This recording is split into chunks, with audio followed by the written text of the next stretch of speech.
नमस्कार विद्यार्थी मित्रों, मैं कृष्णा पत्तेवार स्वागत करता हूँ आपका आपके पसंदीदा चैनल में जिसका नाम है आचार्य एकेडमी। तो आज के इस एपिसोड में हम देखेंगे विशेषण। विशेषण क्या होता है? ये विशेषण जो शब्द संज्ञा या सर्वनाम की विशेषता बताते हैं उन्हें विशेषण कहते हैं। तो विशेष्य क्या होता है? जो विशेषण जिसकी विशेषता बताता है, जिसकी तारीफ हो रही है, यहाँ पे जिसकी विशेषता बताई जा रही है वो होता है विशेष्य। और प्रविशेषण जो विशेषण की भी विशेषता बताता है उसे विशेषण प्रविशेषण कहते हैं। जैसे कि यहाँ पे एग्जाम्पल है, एग्जाम्पल के तौर पे राम बहुत तेज दौड़ता है। तो राम राम क्या है?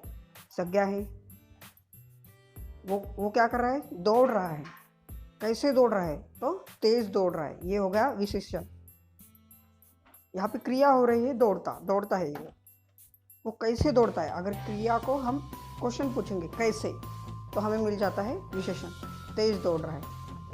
कितना तेज दौड़ रहा है? तो इसको भी क्वेश्चन पूछेंगे हम कितना, तो हमें मिलता है बहुत तेज दौड़ रहा है। तो बहुत क्या हो गया? प्रविशेषण। मतलब ये विशेषण की भी विशेषता बताता है।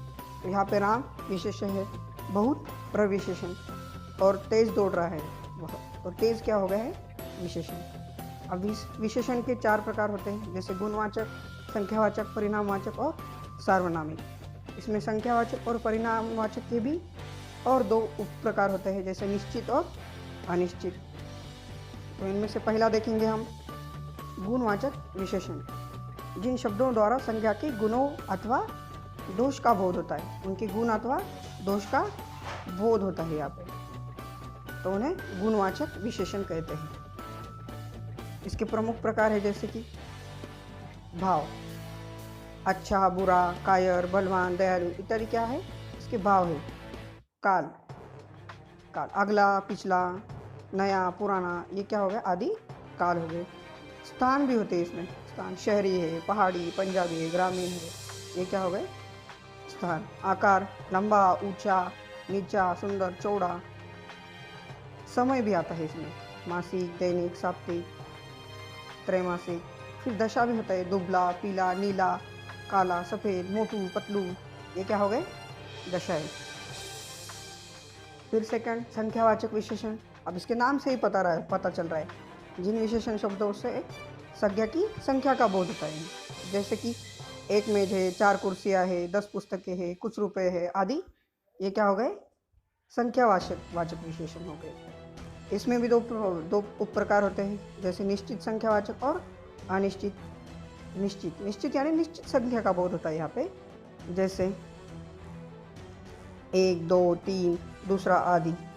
प्रयोग के अनुसार निश्चित संख्यावाचक विशेषणों के कुछ प्रकार होते हैं। वैसे गणनावाचक विशेषण, यहाँ पे गणना होती है 1, 2, 3। क्रमवाचक होते हैं इसमें, पहला, दूसरा, तीसरा, वह पहला आया, वह दूसरा आया, ये क्या हो गए? क्रमवाचक विशेषण। आवृत्तिवाचक विशेषण भी होते हैं, 1 गुना, 2 गुना, 3 गुना, 4 गुना।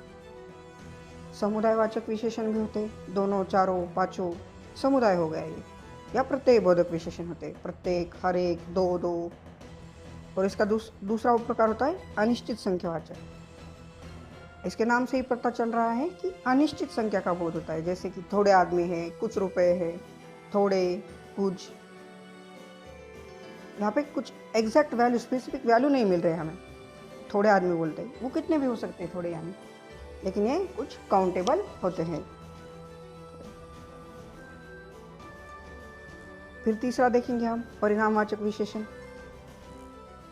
इन विशेषणों के शब्दों द्वारा हम संज्ञा की मात्रा का बोध होता है या नापतोल, उन्हें नापतोल किया जा सकता है। जैसे शेर भर दूध, तोला भर सोना, सोना कितना है? 1 तोला, 2 तोला, 2 तोला सोना है, तो तोला भर। थोड़ा पानी है, यहाँ पे थोड़ा, ये तोला, ये शेर, ये सब क्या है? परिमाणवाचक विशेषण है। इसमें भी 2 उप प्रकार होते हैं, जैसे निश्चित परिणामवाचक और अनिश्चित परिणामवाचक। तो निश्चित में निश्चित मात्रा का बोध होता है, जैसे कि 1 लीटर दूध है, 10 मीटर कपड़ा है, 1 किलो आलू है, तो ये क्या हो गए? निश्चित मात्रा बताई है यहाँ पे, 1 लीटर दूध, 10 मीटर कपड़ा, 1 किलो आलू। फिर अनिश्चित, यहाँ पे जो संज्ञा होती है उनकी अनिश्चित मात्रा का बोध होता है। जैसे थोड़ा दूध है, दूध कितना है हमें पता नहीं, थोड़ा है, कुछ शहद है, बहुत ज़्यादा पानी है, अधिक पैसा है। तो ये थोड़ा, कुछ, बहुत, अधिक, ये क्या है? अनिश्चित है। फिर हम सार्वनामिक विशेषण देखेंगे। जो सर्वनाम शब्द संज्ञा के लिए विशेषण का काम करते हैं, ये सर्वनाम शब्द है लेकिन संज्ञा के लिए विशेषण का काम करते हैं, उन्हें सर्वनामिक विशेषण कहते हैं। जैसे कि यह, वह, जो, कौन, क्या, कोई, ऐसा, वैसा आदि, ये क्या है? सार्वनामिक विशेषण है। ये सभी सर्वनाम शब्द संज्ञा शब्दों के पहले प्रयुक्त होकर विशेषण का कार्य करते हैं, मतलब सर्वनाम से पहले आते हैं, इसलिए इन्हें सार्वनामिक विशेषण कहते हैं। जब वे अकेले आते हैं तो सर्वनाम प्रयुक्त सर्वनाम होते हैं, अकेले आए तो सर्वनाम होते हैं। अगर सर्वनाम से पहले आएंगे तो सार्वनामिक विशेषण होते हैं। जैसे कि वह लड़का कामचोर है, यहाँ पे लड़का जो है, लड़का शब्द, ये है सर्वनाम, और उसके पहले वह आया, इसलिए वह क्या हो गया? सर्वनामिक विशेषण। फिर दूसरा एग्जाम्पल, इस परीक्षार्थी ने नकल की। यहाँ पे परीक्षार्थी क्या है? यहाँ पे परीक्षार्थी है सर्वनाम, और उसके पहले क्या आया? इस, तो इस क्या हो गया? सार्वनामिक विशेषण। अब विशेषण की कुछ अवस्था ही होती है, जैसे कि इंग्लिश में हम देखते हैं डिग्री होती है, positive degree, comparative degree, superlative degree. वैसे हिंदी में क्या होता है? विशेषण की अवस्था है मूल अवस्था, उत्तर अवस्था और उत्तम अवस्था। तो मूल अवस्था क्या सामान्य रूप से विशेषता बताई जाती है, इसमें तुलना नहीं होती। मूल अवस्था क्या होती है? इसमें तुलना नहीं होती है, सामान्य रूप से विशेषता बताई जाती है। जैसे अच्छा है, वह अच्छा है, वह बुरा है, वह बहादुर है, यह कायर है आदि, ये क्या हो गया? मूल अवस्था। उत्तर अवस्था में कंपैरिजन होता है, राम मोहन से अधिक बुद्धिमान है, बाली सुग्रीव से अधिक शक्तिमान है, ये क्या हो गया? उत्तर अवस्था हो गई, कंपैरेटिव डिग्री। फिर उत्तम अवस्था यानी सबसे उत्तम, तो इसमें सुपरलेटिव डिग्री, जैसे दो से ज़्यादा, मतलब एक क्लास में हम तुलना करनी है, क्लास में सबसे बुद्धिमान कौन है, जैसे सीता कक्ष में सबसे अधिक चतुर है, जैसे आचार्य अकेडमी में सबसे लंबे कौन है, खाडेसर आचार्य अकेडमी में सबसे लंबे है। तो ये क्या होगी? उत्तम अवस्था, यानी कंपैरिजन कर। फिर मूल अवस्था, मूल अवस्था, उत्तर अवस्था और उत्तम अवस्था, ये कैसे होती है? जैसे कोमल अगर मूल अवस्था है तो कोमलतर, ये हो गई उत्तर अवस्था, और उत्तम अवस्था कोमल तम, यहाँ पे तर और तम लगा जाता है। कंपैरेटिव में तर, कंपैरेटिव यानी उत्तर अवस्था, और सुपरलेटिव की जगह उत्तम अवस्था। गुरु गुरुतर गुरुतम, बहुत बहुतर बहुतम, सुंदर सुंदरतर सुंदरतम। अब विशेषण संबंधी कुछ महत्वपूर्ण बातें देखिए।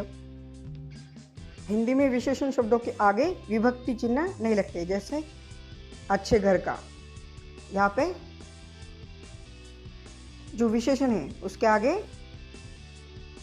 कभी विभक्ति चिन्ह नहीं लगते। जैसे अच्छे के सामने कुछ नहीं लगा, वीर के सामने कुछ विभक्ति चिन्ह नहीं लगे, अच्छे से घर, ऐसा होता है क्या? नहीं, अच्छे घर का, वीर मनुष्य। सेकंड देखिए, पुल्लिंग अकारांत विशेषण का आकर्ता कारक एक वचन को छोड़कर अन्य सब कारकों में ए हो जाता है, मतलब एक वचन से अलग है। जैसे लड़का, लड़का है तो अच्छा लड़का, लेकिन एक वचन नहीं है, अब बहुवचन है, और लड़के है तो अच्छे लड़के, बुरे लड़के, यानी आ का ए में हो जाता है, अच्छे लड़के, बुरे लड़के। अब विशेषणों की विशेषता बताने वाले शब्द को भी विशेषण कहते हैं, मतलब हमने पहले ही देख लिया था स्टार्टिंग के साइड में उसे, हालांकि हम तो प्रविशेषण कहते हैं, लेकिन वो भी एक विशेषण ही होता है। जैसे बहुत सुंदर घर, घर सुंदर तो है लेकिन कैसा है? बहुत सुंदर है, बहुत सुंदर, तो ये बहुत भी विशेषण का ही काम होता है। चलो आज के लिए यहाँ पर ही हम समाप्त करते हैं। अगले वीडियो को देखने के लिए देखते रहिए और हमारा चैनल सब्सक्राइब कर दीजिए ताकि आपको नोटिफिकेशन आते रहेंगे और कोई भी वीडियो आप मिस नहीं करोगे। ओके, बाय छात्रों।